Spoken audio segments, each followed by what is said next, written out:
Hi, I'm Pattu from freefincal, and let's have a look at Motilal Oswal Multicap 35 fund. In this video, this is a multi-cap fund that can invest in a maximum of 35 stocks across sectors and market caps. So this fund has shot into prominence in the last couple of years. It has got an impressive AUM of about 13,000 plus crores, and 39% of that AUM is in the direct plan. That's probably because Motilal has a PMS service and might have asked some of the PMS clients to shift to the direct plan of this fund. And also, it has got a distributor-friendly stance. I cannot get into details here, but because of that, it's helped the AUM grow. But many people are worried about its recent performance in many of the funds, not just this fund. So it deserves a closer look. So before we get back to the PowerPoint, we just want to go to the fund presentation file. This is the one that's available on the AMC. The link is in my blog post linked below. So this is the first problem I have with this fund house is that it kind of tends to make a big deal about stock selection. It's kind of a little brash in the way it projects itself, and it's all about bravado, saying we'll pick the right stocks. Now it keeps saying buy right, sit tight, buy right, sit tight, and so on. The problem with the statement is that it's illogical. You do not know whether you have bought a right stock at the time of buying, unless you have a crystal ball to know the future. So there's no so buy right itself is it's something that you know only in hindsight, and you can sit tight only when you buy right. Since you do not know whether you have bought right or not, how do you know whether you will sit tight, right? And the fund clearly has not bought right. Some of its stocks have backfired, and that's the reason why it's kind of has got huge falls. And clearly, then it cannot sit tight. So the corollary to buy right, sit tight is, if you do not buy right, you cannot sit tight, and then you have to keep changing and so on. So that's the first problem. It's with the fund, the way it's kind of selling itself and garnering AUM. The second is, it talks about, again, this is from the presentation. So this is the standard deviation or the volatility of the portfolio, and this is the number of stocks in the portfolio. And this is the risk which is known as diversifiable risk. That is a risk you can reduce by adding more stocks, that is by diversifying, and then it kind of plateaus off, and then it becomes market risk. It tends to market risk, right? The general risk of the market and so on.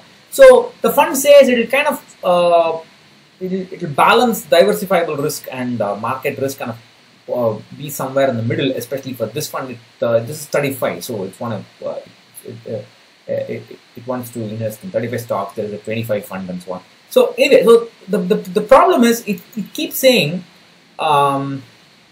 too much of diversification or too many stocks in the portfolio is bad for the fund performance, and it says it will take high conviction bets, and if you take a high conviction bet and if it goes wrong, then the NAV will fall, and then you have to restart all over again. And it talks, so there is because of its philosophy of focused number of stocks, a particular number of stocks, 25 or 35, whatever it is, there is a risk of concentration and there is a risk of conviction, because it says we will choose the funds which we believe, we'll choose the stocks which we believe will work in future. That's something that nobody knows. I mean, you get wrong. And again, in its presentation, it keeps talking about huge returns from particular stocks and so on. So there's too much emphasis on selecting the right stock, and if people actually fall for it, and they realize that it's not possible for everybody to keep selecting the right stock all the time, they will really get hurt. And that's, in my opinion, that's essentially what's happening to its funds. Also, its debt fund, which had problems in the ILFS. But that's okay. I mean, that's something that's it's part of the investing game. But the point I'm trying to make is that particularly this fund is trying to overemphasize stock selection, picking the right stock, and that they will get it right and so on. That's always dangerous, and in my opinion, a bit immature, because you can always get it wrong. So this is what I mean by the impact of taking a concentrated portfolio, just 30 stock. I don't think it has got 35 stocks. It's got about 29 stocks only currently, I think. So this is the since inception SIP performance, and you can notice a huge dip there. Right? I mean, that happens. Many people are immature, okay, and they're new to the equity markets. Let me show you an interesting statistics. Let me go back here. I forgot. So let's look at the fact sheet. Let's go back here. This is the fact sheet for January 2018. They have published interesting behavioral analysis. Look at the average age of the investor in January 2018. It's almost 34 years. Look at the average age in January 2019. It's 43 years. That's a huge jump. And go back to January 2018. Live SIP is 250,693. In January 2019, live SIPs are 3,49,259. Look at that huge jump. Of course, the SIP money is just small money. It's not going to swell up the AUM. But look at the number of people who are coming into the fund, number of people who are watching the fund. All these new guys have entered after the fund has fallen down, after the performance has dipped. This is the problem of looking at past performance and assuming it will work. If you're not looking carefully, if you look at since inception, last 3 years, last 5 years, you don't understand certain nuances about whether the fund has fallen down. See, if I look at last 3-year window, the entire performance in the last 3-year window could have come in the first year of those last 3 years. That is, for the past 2 years, the fund could have done nothing, and still the last 3-year window will look impressive. And that's the problem. So, I have a feeling all these new investors are going to get disappointed with this fund very quickly, and they are. So let's get back to the presentation here.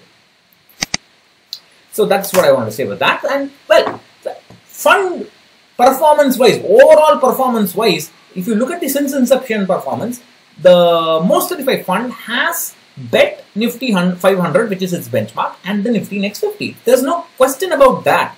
But the problem is the investor perception that the fund will, pick the right stocks and outperform the market. That's not possible at all times. A fund which tries to beat the market by picking the right stocks can go wrong at any time, and especially when the market falls down, it could fall farther down than the market. So that's the big problem. It's a mismatch of expectation and reality with respect to the investor and with respect to the AMC. It's overselling its stock picking capabilities and a bit of immaturity, I would say. After all, they are new players in this field. They've been doing the PMS, but in terms of mutual fund. Now, the maximum drawdown during this period, drawdown means a fall from, so let's say here, if you can see my mouse circle, this peak here, fall, that's the maximum fall.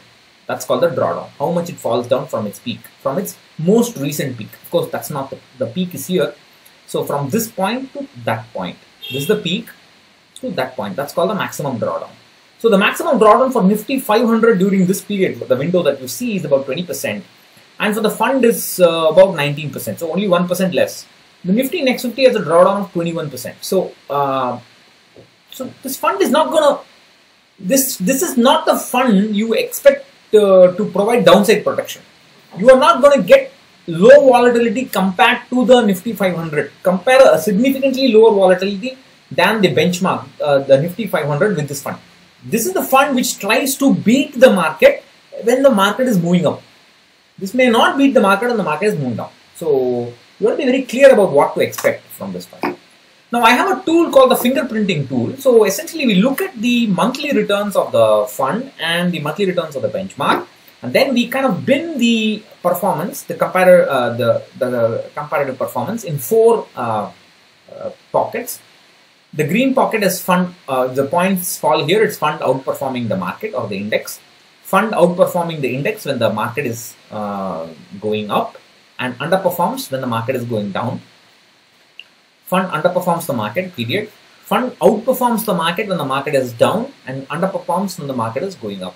And look at the kind of trajectory here. This is okay. Outperforms is fine. Kind of equal number of points on either side, but there are a good amount of points which are underperforming. Good amount of monthly returns which are underperforming. Sorry, and you can actually track that. So this is the Nifty 500. The orange stands for outperformance, months when the fund outperformed, and the blue stands for months when the fund underperformed. And you can notice that what happens is kind of when it kind of starts to underperform, you see this pocket here, this big gap here. That's when the people, that's when the returns are lost. And that's in the choppy markets, right? You can see that period there, right there. And then it falls down, and again there's an underperformance. Then it kind of, you feel, you start investing at this point somewhere, and you feel, and you hit this period, then you feel, oh my God, I've made a mistake. Yeah, you probably have, I would say. not in the fund. I mean, I don't blame the fund. The fund manager is doing, the fund management team is doing its job. They're just doing what they said they would do.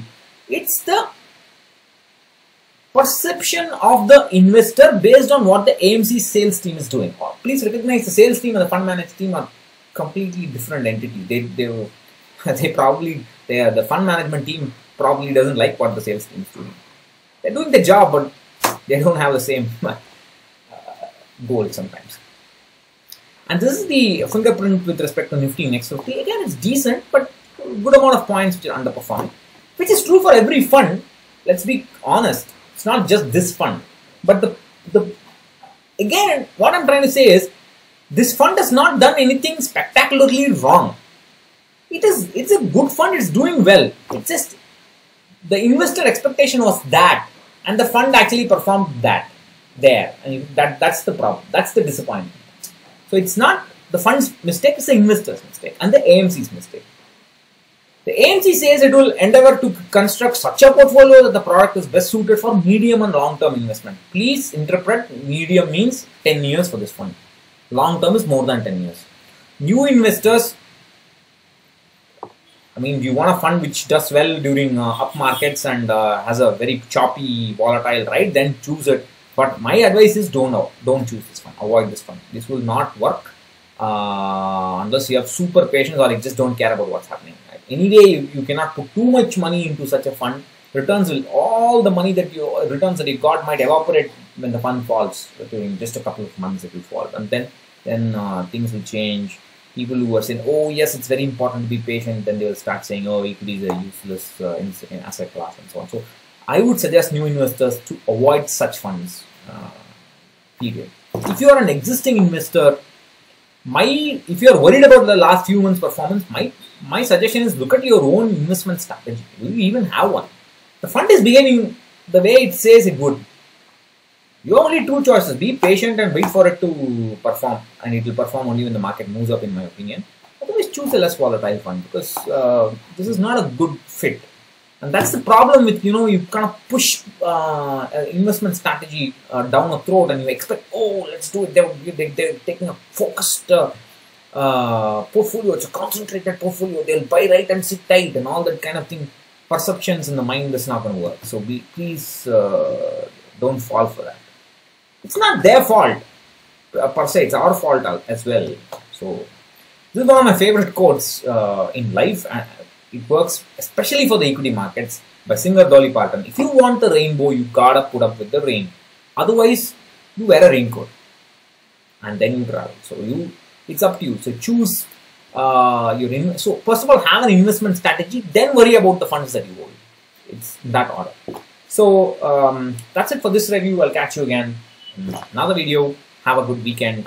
Week ahead. The weekend is over. So bye bye.